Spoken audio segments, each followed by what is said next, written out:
What's going on YouTube? So today we're going to be checking out another touchpad digital deadbolt. This one's from Hugolog, and it is a little touchpad deadbolt for your outside. I'm going to be putting this in the door between my garage and my house because I do have a deadbolt there. I already have a deadbolt set up for my front door, so I don't need one there. I don't need a second one there, but I'm going to go ahead and put this one between my garage and my house. So that way when we go on vacation or if we're gone for a week or so, out of town, I can lock the door between our garage and our house just in case someone somehow opens the garage door. So let's go ahead and look at some of the key features this thing has. So this does have a pin code allowance, which means there's one master code that manages up to 20 user codes. So you can set up to 20 users. Technically, you can actually set up to 21 because you can use 20 users and then use your master if you want.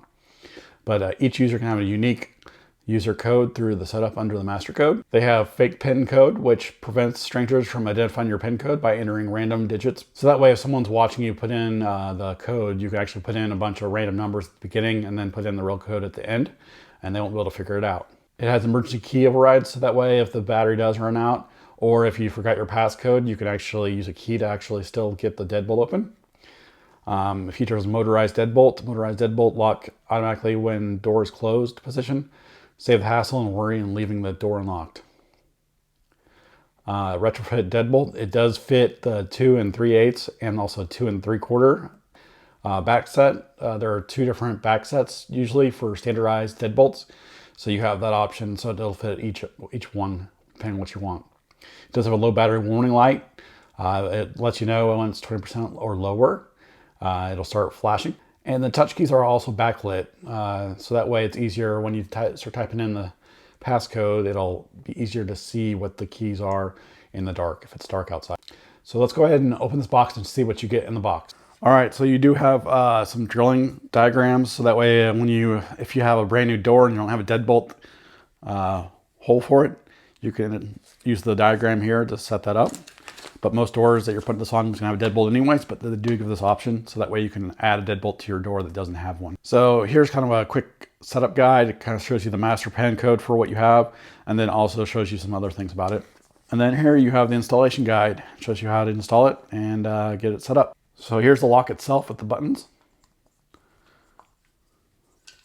Then on the back, it's got a little rubber gasket on the back, and then you got your little ribbon cable here for setting it up on the other side. And then your key lock right here. Got your deadbolt set up right here. Got some installation hardware and the striker plate. So this one comes with a striker plate and then also a security plate here. So it uses a larger screws. Normally you get like a small screw for the striker plate itself. And these come with about, looks like 1.5 inch screws to go in there. You get one key. Then you have the other side for the lock. And then that ribbon cable will plug into this unit right here. So you pop off the top and you got the battery access right here. So it takes 4 AA's. Then you have the back mounting plate. So technically you mount this to the actual back of the door with the bolts itself. And this bolts to this with the little 2 mounting screws right there. And then there's a mounting screw at the bottom here. So this mounts to the wall with this. And here you got or not the wall, but the door. And then this mounts to this one that's on the actual door itself. And I'll show you when I mount it onto the actual door itself. So let's go ahead and get this installed on the door. All right, so on the deadbolt itself, it's got 2 screws here. One right here, one right here.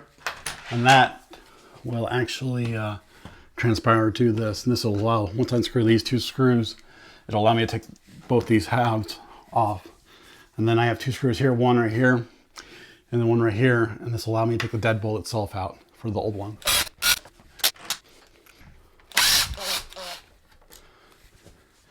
Remember how I said those screws were small? So on the actual plate itself over here, those screws are about that small. Less than 1 inch, 1/2 inch or so, and what we're putting in there is about 1 inch, 1.5 inch screws. So that prevents someone from actually kicking in the door. It makes it tougher. So now we have a clean slate here. and we can actually install the new deadbolt on here and get it going. All right, so I have the new deadbolt here. Here's the old one. And what I'm gonna do is I'm gonna line it up, make sure it's about the same length. So this can go from, it'll be a longer pole or a shorter one, and it's on the shorter one. So we're good to go and install it.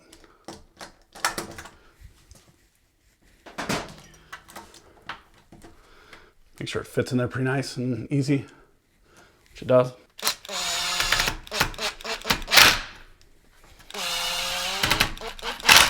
So I want to make sure that it actually locks.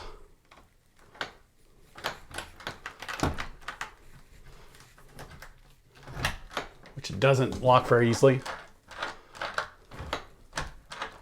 So I want to make sure that I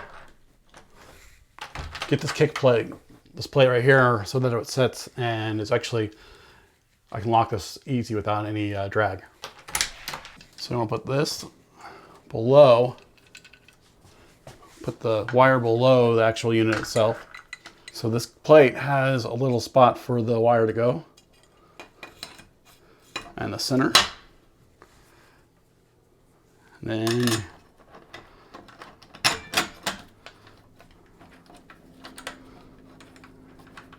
you're able to run the bolts through.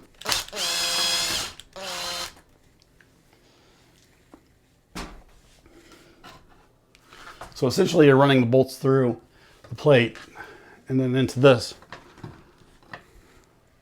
And you line this up, and then the other plate will sit on this. When you tighten these bolts, these two bolts down, you want to make sure the actual door unit itself is up and down how you want it, as well as this is up and down. Otherwise, if it's cockeyed, it looks weird and doesn't look professionally installed. So like we said, I don't know if you can see, but you got these wee little screws that go one right here, one right there, and then one at the very bottom. And they screw into these little spots right here. Now, this ribbon cable installs right here. So you'll want to install that first, and you don't make sure it doesn't get lined up with the, you don't want to get it all lined up with this and properly. All right, now you take the small screws and put them in.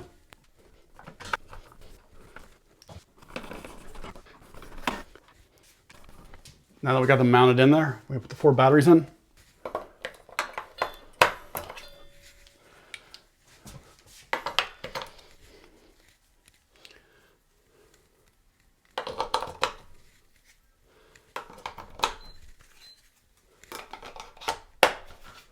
There you go.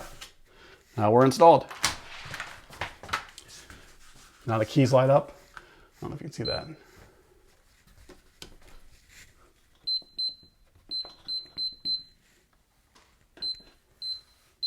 So there you go. That's how to install this deadbolt. It installs like every other deadbolt pretty much for the most part. Pretty easy, pretty simple. It actually installs pretty close to what like Sledge, I think it's Sledge. The brand installs theirs as well. Other than that, I'm not going to show you how to program the keys because that's in the instructions, but I just wanted to show you a little bit about this.